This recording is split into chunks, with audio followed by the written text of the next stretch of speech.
Tem uma... Beleza, então tá bom. Esses nomes são difíceis de falar. Mas, enfim, tem umas coisas que acontecem justamente a gente... Quando a gente começa a estudar essas questões de gestão aí de negócio, parece que fica mais óbvio, né, à medida que a gente vai estudando e tal, como as empresas deveriam né, se colocar, né, como que, que elas deveriam agir na sua gestão. E aí, quanto mais a gente estuda, mais a gente consegue observar as coisas, assim, né, erros, e alguns erros muito idiotas. Perdão. E, e essa semana, e isso é claro que acontece com a professora, né? Principalmente. Eu estou em fase de mudança de casa e essa semana eu tive que fazer algumas cotações, assim, né? Cortinas, móveis, alguns móveis que a gente vai trocar e tal. E com bastante receio de sair de casa, de frequentar lojas, então o máximo de coisas que eu posso realizar, eu estou fazendo esse levantamento pela internet, pelo telefone, né? E-commerce, WhatsApp. E aí foi engraçado, porque eu fiz um levantamento numa série de empresas, mas algumas elas não me responderam, né? Ou elas me chamaram para o WhatsApp, a questão do funil de vendas que a gente vai ver logo em seguida, né? Elas até me chamaram para o WhatsApp, a gente conversou um pouco mais, aí eles ficaram de levantar o orçamento, né? E me passar isso, uma no domingo, outra na segunda, e hoje é quarta e eu estou esperando até agora, né? Os orçamentos, até uma eu mandei hoje de manhã, oi aí, né? Que é uma referência aí de loja de cortina e tal. Então, é, a gente começou eu me lembro que a aula passada e eu falando para vocês que o e-commerce, como qualquer outro negócio, precisa ser focado no atendimento do cliente, né? Então, aí a gente tem alguns exemplos de que algumas empresas assim que eu achei no Facebook, que não são tão conhecidas, que não me mandaram orçamento, e uma outra que é referência. E elas não, né, me atenderam assim de um jeito meio descrente, e não continuaram o processo. Então, pô, não adianta você fazer um e-commerce todo lindo, todo bacana, né, um site bem construído, se no relacionamento com o cliente você não consegue cumprir aquilo que está sendo esperado. Exatamente, a comunicação faz com que o sistema seja humano ou não. Exatamente, tem uma parte do processo que depende da pessoa, da interação, né? Então, isso é importante, a gente não pode esquecer, isso que cativa. Eu me lembro uma pesquisa, não relacionada ao e-commerce, mas é, uma pesquisa que saiu sobre teleatendimento. Acho que uns 2 anos atrás, me lembro que eu vi o resultado dessa pesquisa do jornal. É, e eu estava ministrando uma disciplina de qualidade no atendimento e me chamou muito a atenção desse resultado, que dizia que 85% dos consumidores brasileiros odeiam falar com máquinas no telefone. Então, é claro que isso é para diminuir o custo dos serviços e tal, mas as pessoas detestam, porque elas, né, não sentem uma questão impessoal de não conseguir resolver do jeito que elas gostariam. Então, talvez esse seja o grande diferencial. O WhatsApp ele oferece essa possibilidade aí humana, né, de você conversar com uma pessoa e ela talvez te responder de um padrão, né, um pouco mais pessoal. Mas se o processo não for feito, em uma época, principalmente de crise como essa, a gente tá no sal, né? Exatamente. Por isso que é muito importante que as instituições elas precisam pensar também nesse lado de interação com o cliente e ser humano, né? Para que não fique só mecânico. Então, nesse momento, há uma necessidade de interação, né, entre quem está construindo, programando esse sistema, né, com o pessoal de comunicação, né, de marketing, para que haja um engajamento dos dois e para que o negócio funcione de uma maneira adequada. E nesse momento é interessante, né, que o conhecimento de vocês se integre com esse conhecimento de entendimento do consumidor mesmo, né? Para que seja realmente mais rico. E eu fico muito brava, né, com essa situação, porque, cara, a gente está vivendo um momento de crise, 2.700 empresas fechadas no plano piloto, e aí os caras não respondem ao raio do meu WhatsApp com orçamento, né? Então, poxa, não é o momento de errar, é o momento de acertar. É a mesma coisa que o pessoal que trabalha, talvez vocês tenham passado por isso. Eu acho que ninguém nunca né, se livrou disso que eu vou falar agora. De você entrar numa loja e algum vendedor assim criar um preconceito com você e não te atender direito, porque acha que você não vai comprar, geralmente. Né? Então ele dá mais atenção a uma outra pessoa e você tá lá, pô, eu só queria ser atendido. Agora, essa foi a sensação que eu tive. Pô, talvez é porque eu perguntei preço demais, o cara acha que eu não vou comprar, ou por quê? Né? Ou a minha foto tá feia, alguma coisa nesse sentido no WhatsApp, né? Então, pô, o preconceito que antes eu via muito presencial, eu percebi agora, talvez lá na lista de pessoas que ele tenha para atender, né, ele tem achado que eu não vá comprar. Eu também faço isso. Né, isso é um poder do consumidor que muita gente não se dá conta. Se você não é bem atendido no lugar, beleza, você sai desse lugar e vai para o concorrente. Esse é o poder que a gente tem enquanto consumidor. E aí, o concorrente, se te atender bem, vai ganhar tanta gente que aquele outro vai fechar, né? Porque o atendimento é a base do processo todo, seja no físico, seja no e-commerce, né? Essa interação, ela precisa ser bem trabalhada, ela precisa ter um script, uma orientação.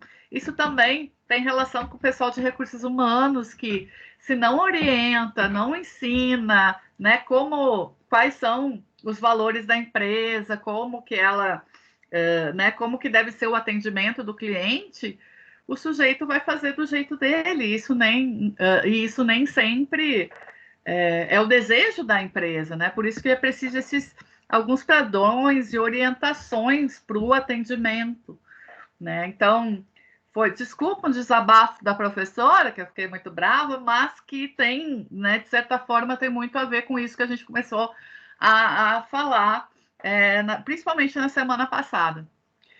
Teve uma partezinha que eu não sei porque eu deixei destacado depois. Acho que eu coloquei a tarefa antes aqui no slide e esqueci de comentar com vocês da aula passada. Uma coisa que a gente tinha abordado também na aula passada é a questão de redução de custos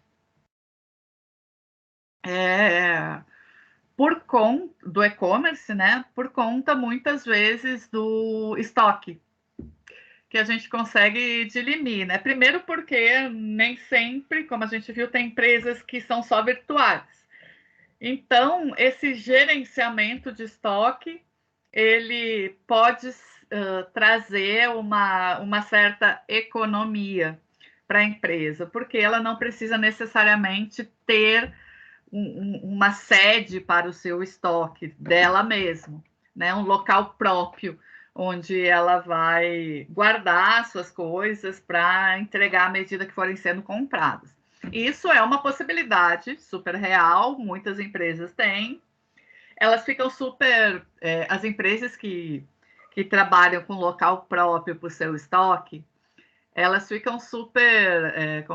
Elas têm toda o controle desse processo, né? Porque eles sabem onde eles guardam, eles vão fazer um inventário e saber quantos, um inventário, né, contínuo, para saber quantas peças tem no estoque, quanto que eles podem vender, né? Então eles acabam tendo um bom controle.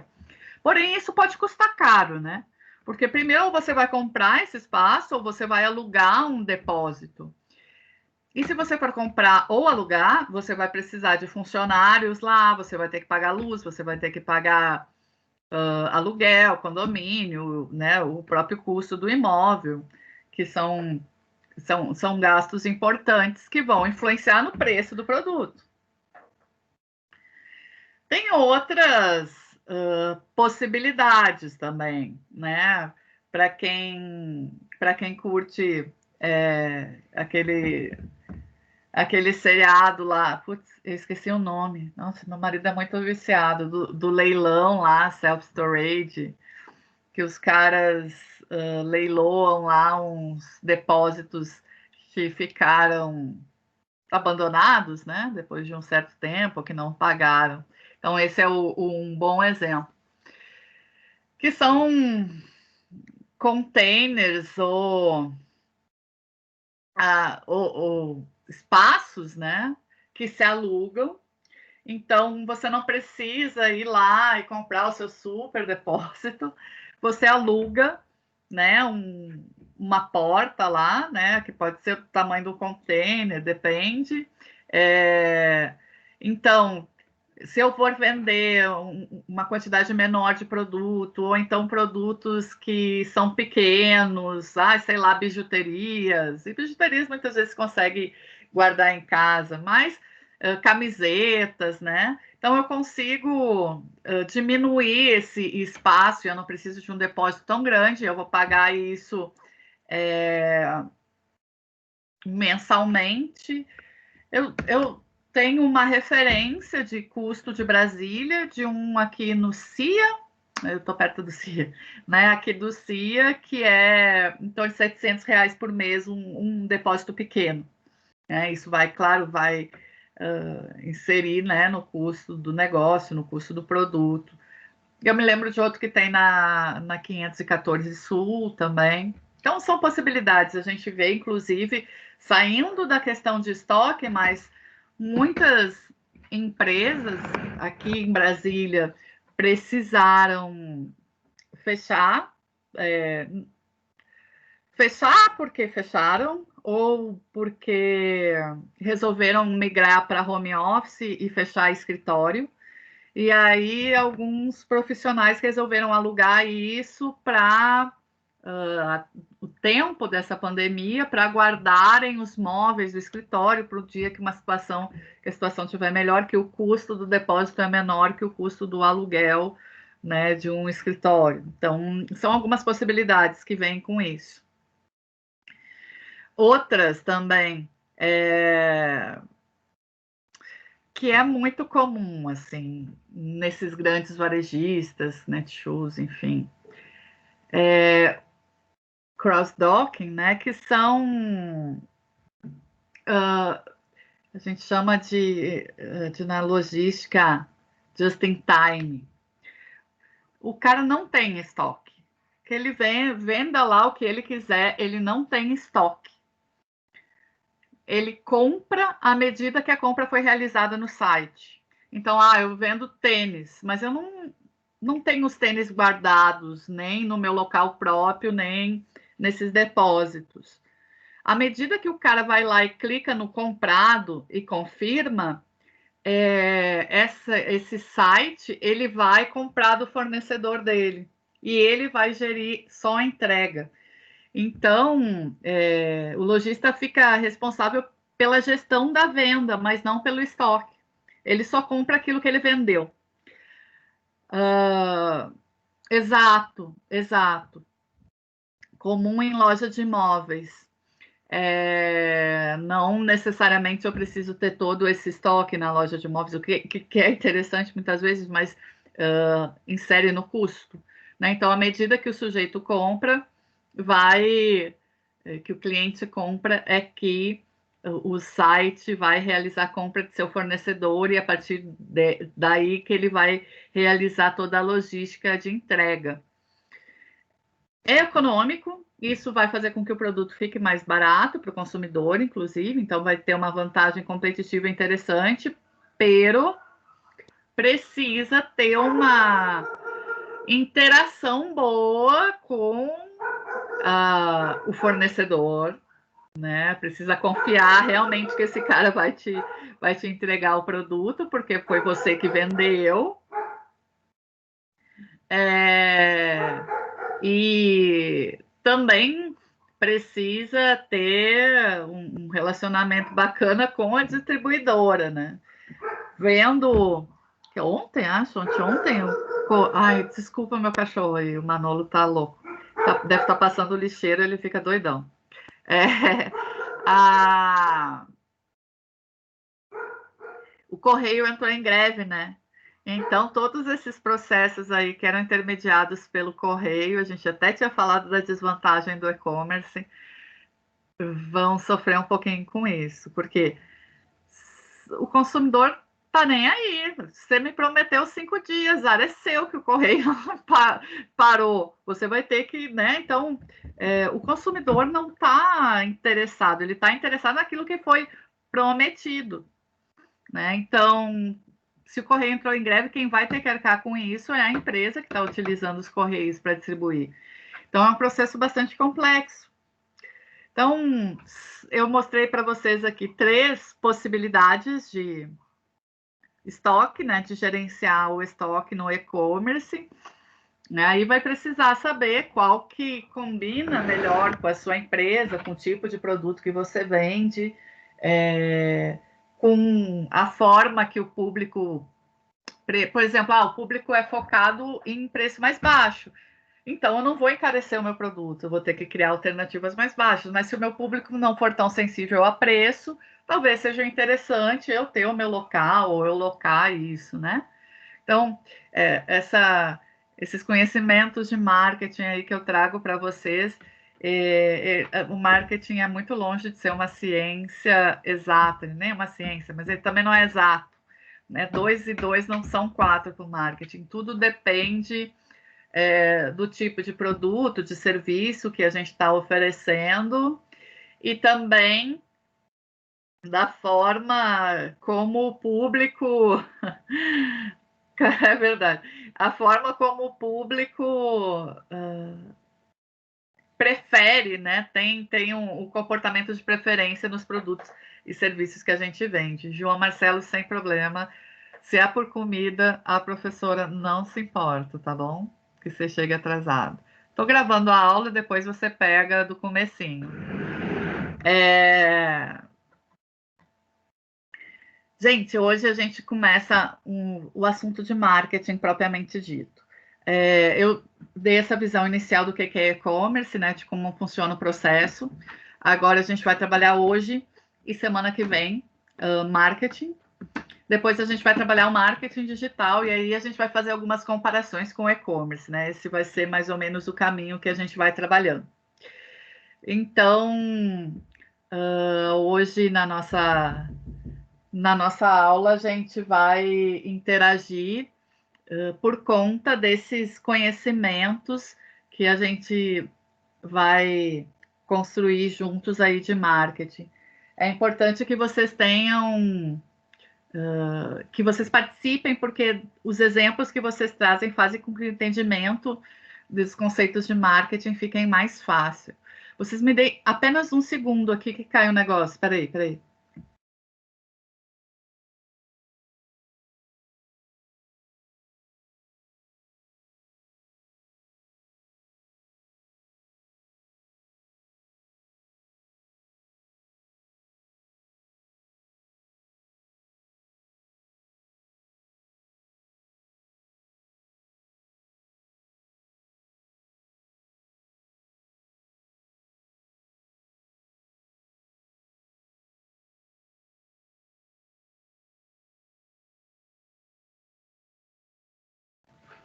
Perdão.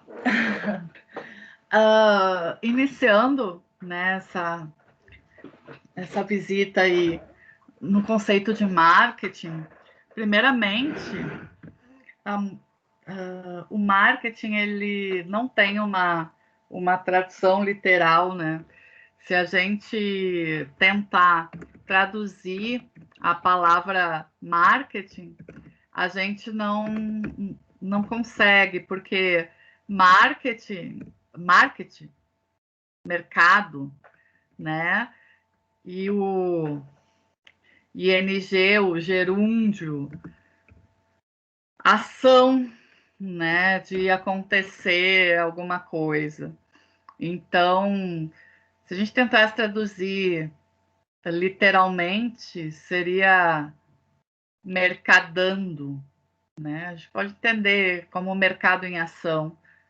Uma palavra mercadando não existe na nossa língua, então é por isso que não se traduz marketing, porque não tem uma tradução literal, né? A gente pode tentar traduzir isso em mercadologia, mas o marketing é um pouco mais amplo do que só o estudo dos mercados, tá?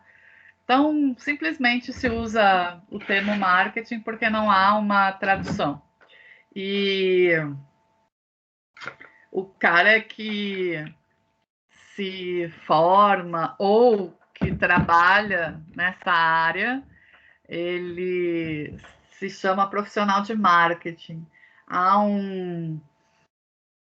uma história assim de chamar de marqueteiro, né? Geralmente os profissionais de marketing não curtem muito esse termo, porque o marqueteiro ele acaba tendo uma conotação um pouco negativa, muito originado do marketing político, né? De que muitas vezes acaba por se enganar o eleitor, né? Em busca de votos, né? Tem uns termos, sei lá, jogada de marketing, né? Golpe de marketing, que são aplicados de maneira não ética, nem correta, né? Então isso acaba trazendo assim para o marketing algumas vezes uma visão negativa, mas ele não é usado para o mal. Pode ser, mas não necessariamente é. A ideia principal do marketing é unir assim, empresas ou pessoas que vendam produtos com consumidores ou outras empresas que estão necessitando desse produto. Então, o marketing vai fazer com que eles se encontrem, né? Então, vai criar estratégias para que as empresas vendedoras criem produtos ou soluções, vamos chamar assim, mais interessantes para os consumidores, que cabem mais nas necessidades e nos desejos dos seus consumidores. Então, a ideia é que o processo funcione de maneira positiva sempre, não trazendo benefício só para um dos lados. A ideia do marketing correto e esse marketing que a gente vai estudar a partir de hoje, ele visa trazer benefício tanto para quem vende quanto para quem compra. Se pesar mais para um lado do que para o outro, aí o negócio não está sendo aplicado da maneira correta, nem ética. Então, assim, cara, quanto a essa questão aí, né, dessa conotação negativa, né, do termo marqueteiros e assim por diante, existem ótimos profissionais de marketing, honestos, éticos, e existe gente que não é assim. Assim como existem bons advogados e péssimos advogados, como bons analistas de sistemas e gente que não é tão legal também nessa área, né? Então, o que a gente vai apresentar, né, que a gente vai estudar, é o marketing feito da maneira correta, ética, que traga benefício para os dois lados. Como é que funciona esse benefício para os dois lados? Tô louca de sede agora. Tô louca de vontade de tomar uma Coca-Cola. Se eu for aqui no mercadinho comprar uma Coca-Cola, vai ser bom para a Coca-Cola, porque ela vai ganhar meu dinheirinho.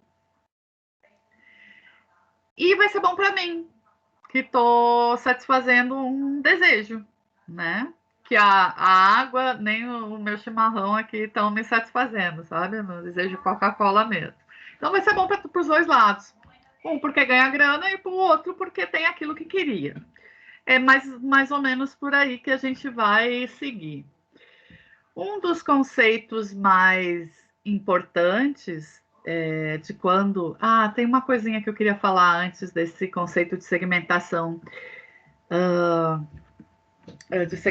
de mercado que eu vou mostrar para vocês. Que é desejo. Porque eu falei disso agora. Desejo versus necessidade. Estou falando aí que eu tenho desejo de tomar Coca-Cola. Para vocês, desejo e necessidade é a mesma coisa ou são coisas diferentes? Vocês podem participar aí, viu? Pode colocar carinha, pode falar. Diferentes. Depende do contexto.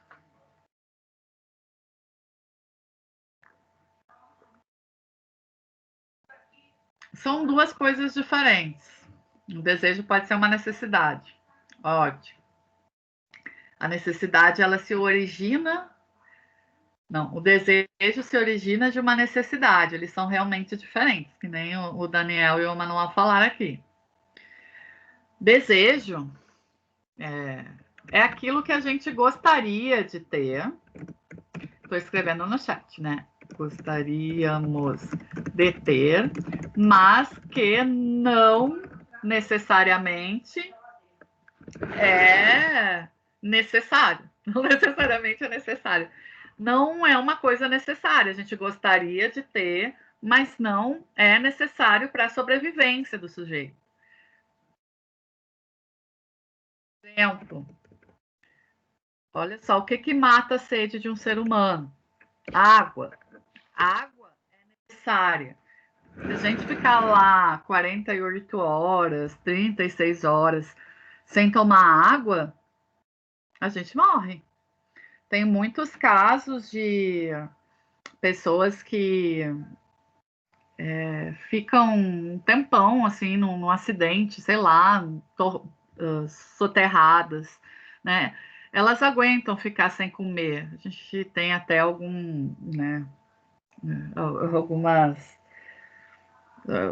um armazenamento aí, né, de gordura, enfim. Mas água a gente não consegue ficar muito tempo. A gente pode ficar lá vários dias sem comer, mas água é necessária. Exato, sem comer rola alguns dias. Agora a água, eu nem sei se tanto. E para gente que vive aqui no Centro-Oeste, né, a gente sabe o quanto a água é importante, porque quando a gente fica seco, quando fica muito seco, a gente necessita de água mesmo, né? Então, eu acho que a média é 3 dias também, não que eu tinha estudado isso. Mas a água, né? Isso aqui. Então, isso aqui é necessário para a sobrevivência. Agora, aquilo que eu falei há pouco, Coca-Cola, não é necessário. Ela é um desejo, né? A gente precisa tomar líquidos porque no líquido tem água, né? Mas a marca, ela não é uma necessidade. O tipo de produto não é uma necessidade, é um desejo. Então, por exemplo, a gente falou aí da comida, né? Pô, a comida é necessária, né? Porque ela que vai dar energia para o corpo e principalmente para o cérebro funcionar. Agora, prato de feijão com arroz, beleza? Isso, né? Necessidade básica alimentação. Agora, desejinho de comer no McDonald's, né? Então, você tem produtos que é aquilo que mata a tua fome, a tua necessidade, mas tem e almoçar no coco bambu, né? Então, não necessariamente o camarão do coco bambu, né, é a tua necessidade, mas aquele ambiente todo, né, poder, sei lá, postar uma foto no Instagram dizendo que está num restaurante chique, é desejo, né? Então, eu acho que é importante a gente só pontuar essa diferença aqui, porque o que o marketing faz, né, é satisfazer a necessidade e os desejos dos clientes. Então, se a gente quiser uma definição, né, para o que o marketing faz, é satisfazer a necessidade,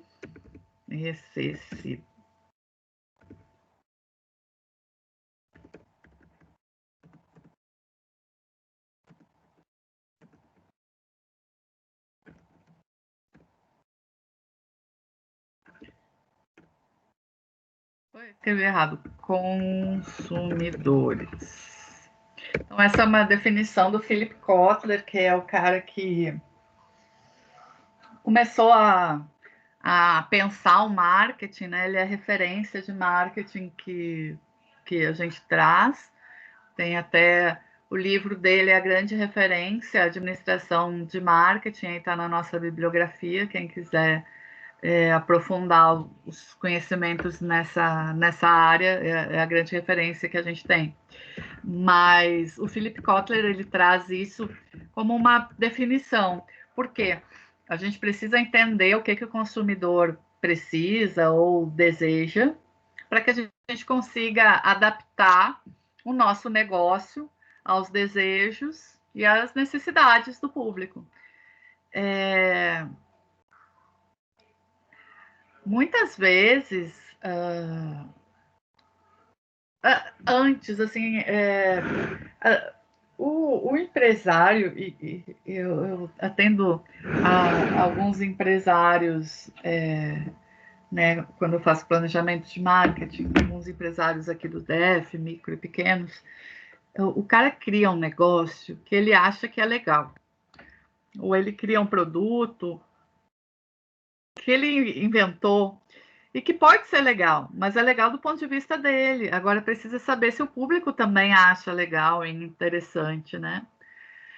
Antes, no começo lá da administração, né, do pensamento da administração, assim, sei lá, início do século passado, 1920, por aí a gente teve um começo da industrialização. E o Henry Ford, ele foi um dos pioneiros, né, a criar fábricas e tal. E ele foi genial, porque ele criou a linha de produção, né, onde ele fazia o carro sair pronto, né, numa linha de produção, porque antes era uma coisa de cada vez. Isso diminuiu o preço do produto, fez com que ficasse pronto mais rápido. Mas ele errou no que a gente chama de miopia de marketing, porque ele focou na qualidade do produto dele, ele só pensava no produto, ele não pensava que poderiam vir outras tecnologias. Ele achava que o carro era o suprassumo, só que o carro dele era todo igual, quadradão, Ford T, 1924, todo quadradão, todos pretos, todos iguais. E aí, quando surge uma concorrência com outro tipo de carro, ele acaba quebrando. Foi a primeira vez que a Ford quebrou. Depois ela se reconstruiu com os aprendizados e é a empresa que a gente conhece hoje. Mas porque ela não focou na necessidade do público, ela focou naquilo que ela fazia, sabe? O negócio era o grande carro que ela estava fazendo. E ela esqueceu, não se sabia que precisava se pesquisar o mercado e entender o comportamento do consumidor. E hoje a história é completamente diferente. Não vou ser eu que vou sair inventando que eu vou vender. Eu vou perguntar para o mercado, né? Não o mercado que o colega foi ali levar a mãe dele, mas o mercado, né? Empresas e pessoas procurando por produtos e serviços. Ó, o que vocês estão precisando que ninguém oferece, que só eu posso fazer para vocês? E aí, com base nessa informação, no desejo, muitas vezes, ou na necessidade do cliente, a gente vai adaptar o nosso negócio para isso. Então, vai vender muito mais fácil, porque eu estou fazendo baseado naquilo que está precisando.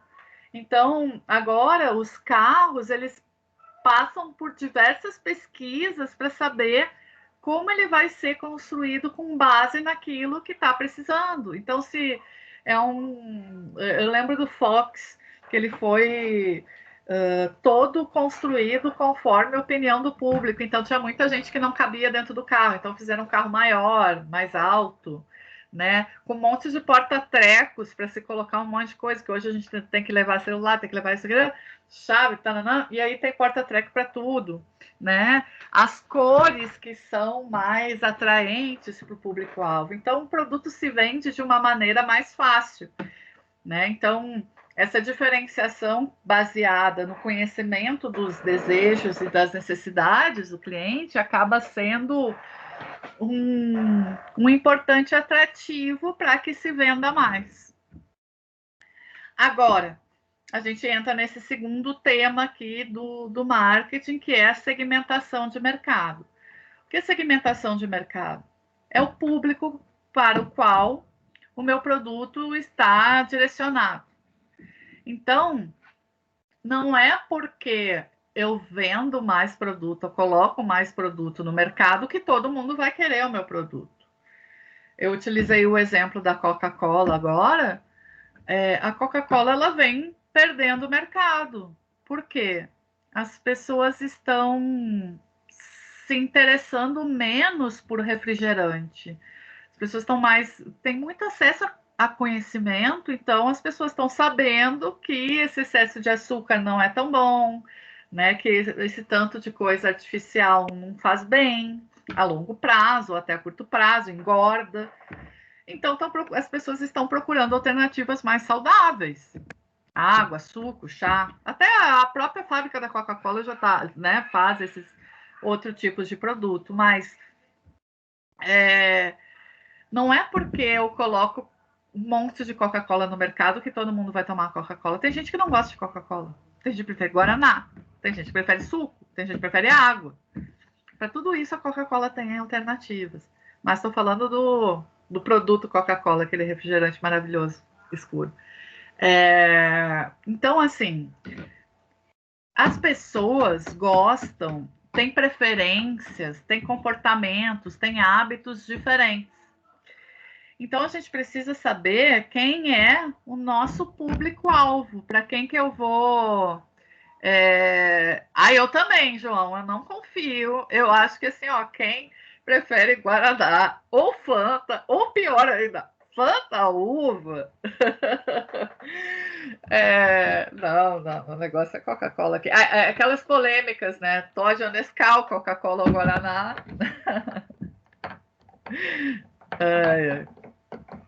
Mas, enfim, é preciso a gente entender essas preferências para conseguir um vínculo, né, com o nosso consumidor. Tem até um outro autor, Peter Drucker, que fala de estratégia, e ele fala que o grande lance é você criar um produto tão adaptado à necessidade do cliente que o produto se venda sozinho, né?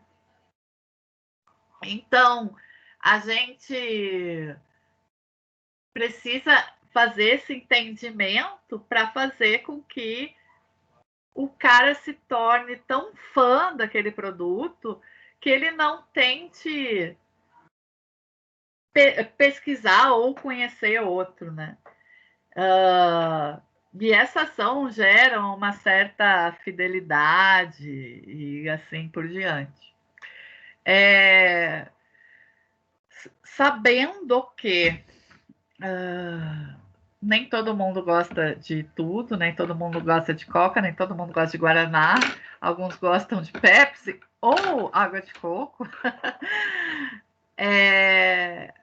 Eu preciso entender qual que é a preferência do meu público para saber o tamanho do refrigerante. Ah, se o cara tem família grande, o refrigerante é maior.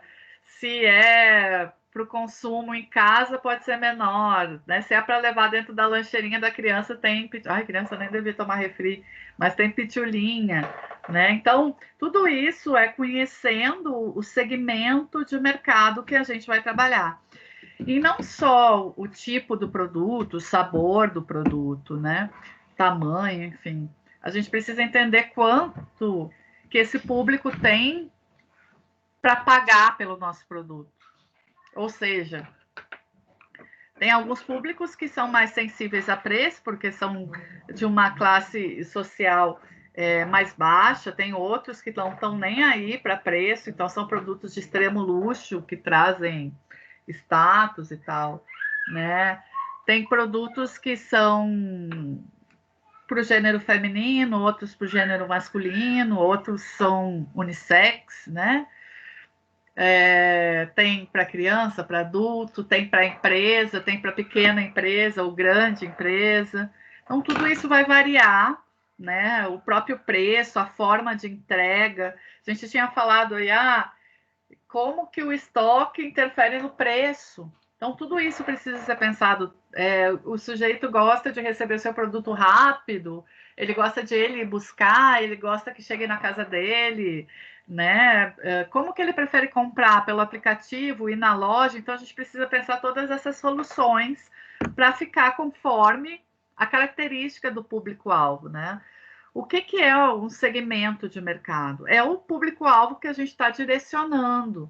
São pessoas que, de certa forma, elas têm características em comum, que preferem determinado tipo de produto, que têm uma condição financeira semelhante, que pode pagar por aquele produto, né? Que vê programas de televisão parecidos, né? Então, a gente consegue escolher qual é a forma de divulgação e assim por diante. Né? Quando a gente consegue entender o segmento, todas as ações, as estratégias que a gente vai trabalhar voltadas para o segmento, elas são mais assertivas, sabe? A gente não fica gastando munição à toa.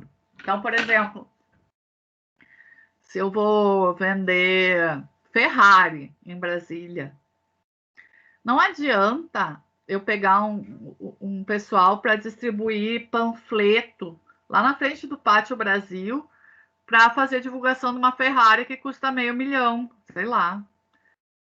Olha, pode até passar alguém ali na frente do Pátio Brasil que vai comprar uma Ferrari de $500.000, mas não é o lugar mais adequado.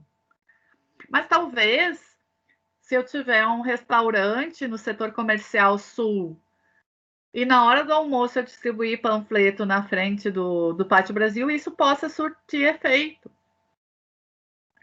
Né? Então, para que eu vou botar coisa fora? Para que eu vou fazer um anúncio do meu produto na infantil durante o programa do Bial? Se não tem criança assistindo, é melhor eu colocar o anúncio no Discovery, por exemplo, né? No horário da tarde. Né? Então a gente precisa pensar esses segmentos, assim, né? Que públicos são esses, quais são as características, para concentrar os nossos esforços e não gastar dinheiro à toa, porque ninguém tem dinheiro para gastar à toa, né? Então, quanto mais direcionado para o público-alvo as ações forem, mais chance de dar certo, de vender mais, de criar fidelidade, né? E assim por diante. Alguma dúvida até aqui?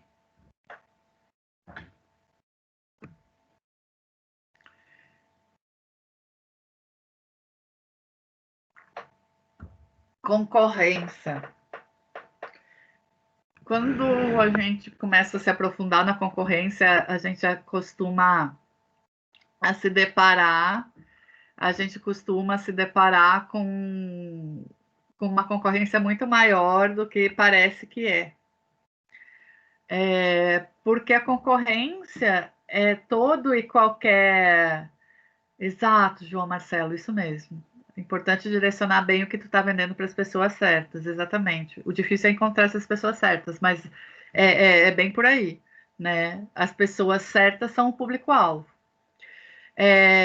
A concorrência, elas são ofertas, né, que podem fazer com que o sujeito deixe de comprar com a gente para comprar com o outro. E é isso que a gente tenta evitar. Se eu estiver lá na faculdade, exatamente. Mas aí o Daniel está falando, né, que pode se dar um tiro no escuro e torcer para que dê certo, tipo um anúncio no YouTube. Mas até no YouTube a gente já consegue, né, focar num determinado perfil de cliente.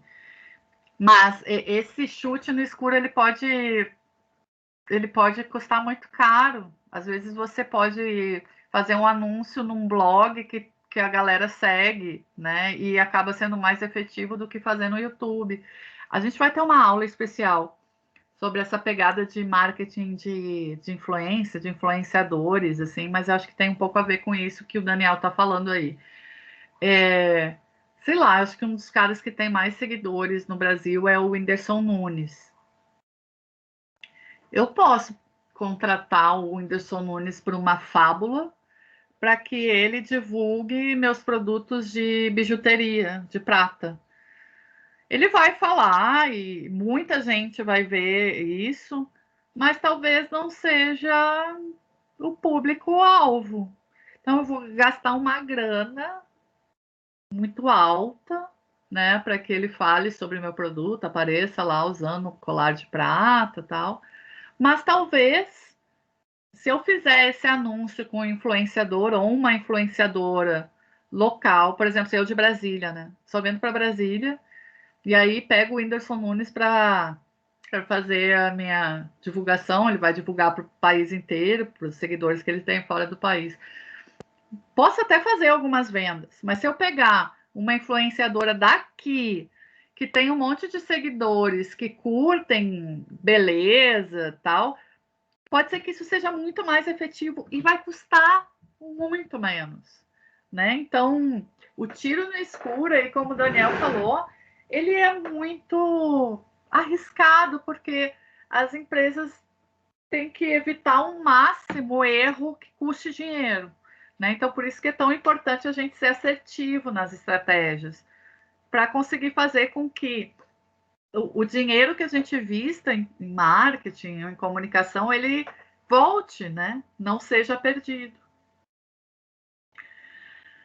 A concorrência. Olha só, vamos imaginar que eu estou lá na faculdade, na 903. Um dia eu acho que vai ser possível as pessoas voltarem à faculdade, que eu acho que nem vai ser mais na 913, vai ser na 913, né? Diz que quando a gente voltar, volta para lá. Mas que seja.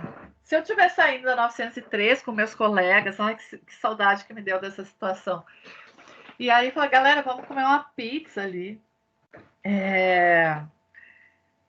Sei lá, tem uma pizzaria na 302, nem sei se tem, acho que nem tem, mas enfim. Na 302, 303, tem uma pizzaria, bora lá comer.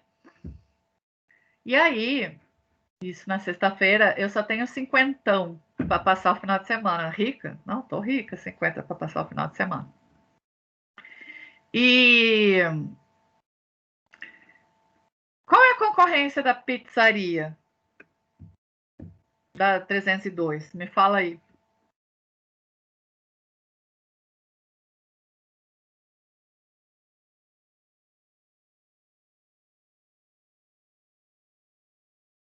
Não sabe?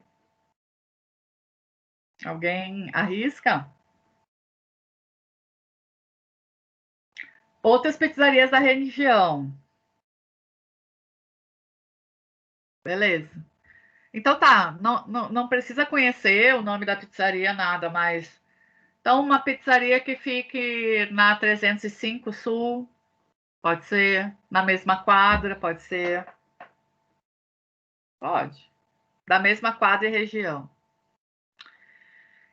Existe a possibilidade de algum dos colegas pegar, enfiar todo mundo no carro e levar para uma pizzaria no Sudoeste? Existe. É concorrência? É, sim. Não está na mesma região? Sim.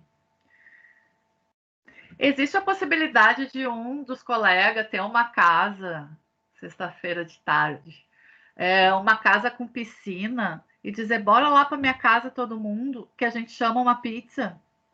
É concorrência? Cada um lá dá um pouquinho, eu tenho 50 conto, ajudo.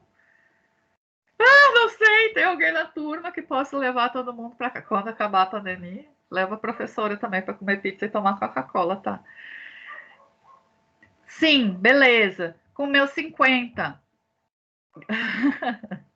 A vontade a gente tem, só falta piscina, aquela coisa.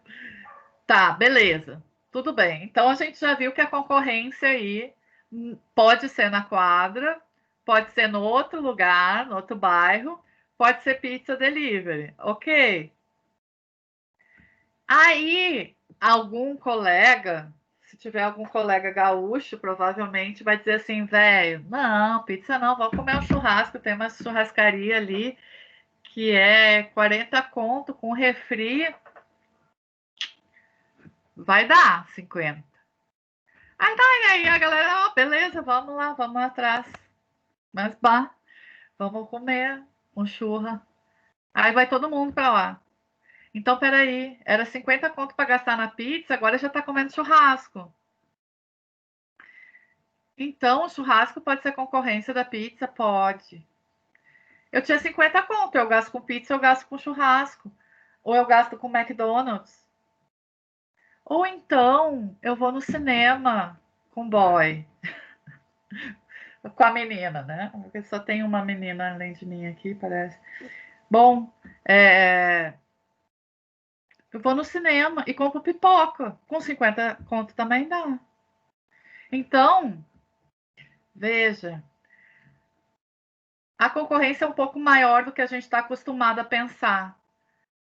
A concorrência não é o cara que vende a mesma coisa que eu, necessariamente, mas é o que faz com que o consumidor gaste o dinheiro com o concorrente ao invés de gastar comigo. Então, não precisa nem ser uma concorrência direta. Essa concorrência direta aí das pizzarias da região são concorrências diretas, porque vendem a mesma coisa. Mas pode ser outro tipo de concorrência, que é uma concorrência indireta, que é a mais perigosa, né? Aí eu vou dizer para vocês assim, pensando nessa lógica aí dos 50 conto, ao invés de todo mundo comer, resolve alguém levar todo mundo para o cinema, porque tem um filme que todo mundo quer ver. Também não existe nesse momento, mas é um fã. Ah, tem o drive-in, né? Até dá. Mas tá. Drive-in é 50 reais o carro. Tem alguns que já ganha pipoca, parece. Ó, 50. Nesse momento, eu vou dizer para vocês, ó, na época de Dia das Mães, por exemplo, a Cacau Show e a Boticário são concorrentes, porque elas não, uma vende chocolate e a outra vende cosméticos, mas elas vendem outra coisa em comum, elas vendem presente, lembrança, né? Então, se eu vou comprar um presente para minha mãe, sei lá, com 100 conto, tô muito rica. Ou eu compro uma cesta de chocolate ou eu compro um perfume. Não compro perfume, acho nem por 100 reais, mas enfim, né? Essa é a diferença. Então, quando eu falo para vocês de todo mundo sair na sexta para almoçar, sei lá, para jantar, eu não estou falando de comida necessariamente, mas eu estou falando de estar junto, de curtir, de compartilhar um momento. Então, é uma experiência. não é o tipo de comida. E aí, seguindo nesse raciocínio aí, se a gente pensa no e-commerce, complica mais ainda a história. Por quê? Porque o meu concorrente não está em Brasília, necessariamente. Se eu quiser comprar uma camiseta, sei lá, style, assim, né? Com design diferente. Eu tenho algumas lojas em Brasília que vendem isso e elas são concorrentes diretas. Mas eu posso mandar vir essa camiseta de Paris e ela vai chegar aqui. Então, a minha loja de camiseta ela não está concorrendo mais com essa região aqui. Ela está concorrendo com o mundo inteiro. E aí ela vai ter que ter um design bem legal, a empresa daqui, um design bem legal, para que as pessoas prefiram comprar dela do que de outro país, aí do site do Alibaba, por exemplo, que vocês fizeram aí o trabalho. Ela vai ter que concorrer com a qualidade de produtos internacionais. Então, veja, a concorrência ela é muito assustadora. Por isso que a gente precisa entender o que é importante para o público-alvo, para que o produto seja muito atraente e ele não arrisque outra concorrência, outro tipo de produto. É muito triste essa parte, assim, porque eu acho que a gente acaba enxergando a concorrência que às vezes a gente nem enxergava, né, quando a gente está pensando no nosso negócio. Essa história de marketing também, o marketing se divide em 4 pilares, que são esses aí: produto, preço, praça e promoção. Ou seja, as estratégias de marketing, elas vão se dividir em estratégias direcionadas à característica do produto ou do serviço. E aí essas características do produto ou do serviço vai entrar. Vou utilizar o exemplo que a gente falou antes. O refrigerante, a qualidade, se tem açúcar ou não, qual os tamanhos, né? Como é o design da embalagem. Se for serviço, quais são os tipos de serviço oferecido. Depois, além do produto, tem a estratégia de preço, que é quanto que o produto ou serviço vai custar para o consumidor. Então, a gente vai pensar isso aqui muitas vezes antes de lançar o produto no mercado. A gente já vai pensar antes o produto, como é que ele vai ser delineado para aquele tipo de consumidor. Tem produtos que são direcionados ao público bem feminino, né? Chama de marketing rosa, e você tem Gillette cor-de-rosa, que é conforme o design, conforme o corpo feminino, nananã, né? Com a embalagem toda cor-de-rosa, aquela coisa toda. Então, é um produto diferente da maioria dos produtos vendidos, porque ele tem um segmento de mercado específico. Geralmente ele até custa mais caro que o produto original, porque ele é todo cheio de frufru. Agora, o preço ele vai levar em conta todo o custo, né, daquele produto, do serviço, quanto que se custou para fazer isso, vai se entrar quanto que a gente precisa ter de lucro, né, a questão dos impostos, tudo isso para definir o preço. As possibilidades de pagamento para o cliente, né? Se paga em vezes, se não paga, se dá desconto, se não dá. Então, tudo isso se pensa, essa política de preço se pensa no marketing também. Depois, a praça, que está relacionada à questão de logística, que é como que eu vou armazenar, como que eu vou estocar, como que eu vou distribuir o produto, como é que eu vou colocar o produto no ponto de venda, como eu vou entregar esse produto ao meu consumidor. E por último, mas não menos importante, talvez muito importante, a promoção, que são as formas de divulgação que a empresa vai utilizar para falar e divulgar os seus produtos. Então, não adianta eu criar o produto, o serviço mais legal do mundo se ninguém sabe que ele existe. Ninguém vai querer comprar, se a pessoa não sabe. Então, é preciso divulgar. Essa divulgação ela se dá por meio das mídias tradicionais, TV, rádio, jornal impresso, revista. Se dá através do marketing eletrônico, né, via rede social, via sites, aplicativos, enfim, fóruns, tá?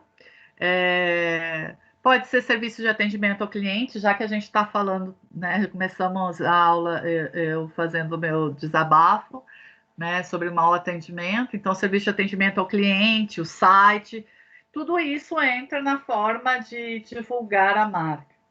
É muito comum também se confundir marketing com publicidade ou marketing com divulgação. Então, se vocês virem esse quadro que está aí, né, desse quebra-cabeças, o marketing é tudo isso junto. E a divulgação é só um pedacinho dentro do amarelo. Né? Então, a gente não pode dizer que o marketing é só divulgação. Ele também é divulgação, mas ele também é produto, ele também é preço, ele também é logística. E outra coisa, tanto o produto quanto o preço, tanto a praça e a promoção, elas são baseadas nas características do público-alvo. Então, eu tenho que criar um produto ou um serviço que seja voltado à necessidade e o desejo do consumidor, aquilo que ele está precisando, adaptado à característica do consumidor, tamanho, tipo, tempo de demora do serviço, tudo isso. O preço que caiba no bolso do meu público-alvo, a praça que faça com que o produto esteja disponível onde o público-alvo quiser comprar, ou quiser adquirir esse produto, e a promoção que fale a língua do público-alvo, que apareça e que esse cara entenda e se enxergue. Então, se fosse fazer uma propaganda de shampoo para mim, e com cabelo preto e preto com branco, e utilizassem a Angélica loira, ela não ia vender para mim, porque o cabelo dela, eu não vou me enxergar nela, né? Então, talvez pudesse utilizar, sei lá, outra pessoa, Angelina Jolie, por exemplo, que tem o cabelo preto, e aí sim eu me enxergaria, né? Então, a gente precisa fazer com que todos esses 4 P's, produto, preço, praça e promoção, que são os 4 P's do marketing, que dividem o marketing, sejam voltados para o segmento ao qual eu vou trabalhar.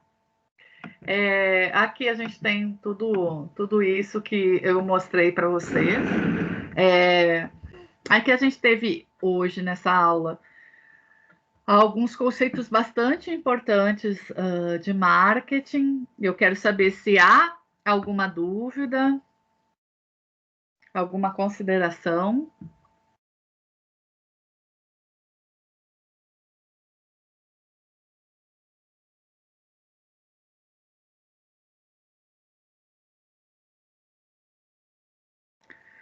Na próxima aula, então, já que já que vocês acharam tranquilo, que não há muitas dúvidas, na próxima aula a gente vai fazer uma atividade com isso.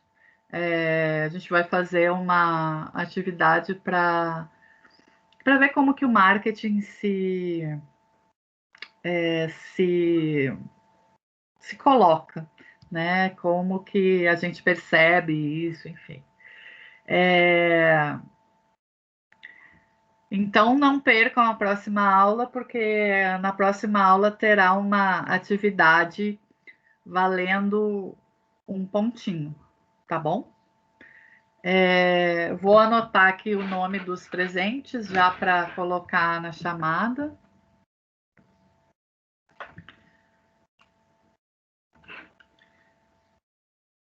dia 20/8. Andressa, Carlos Eduardo, Daniel Rocha,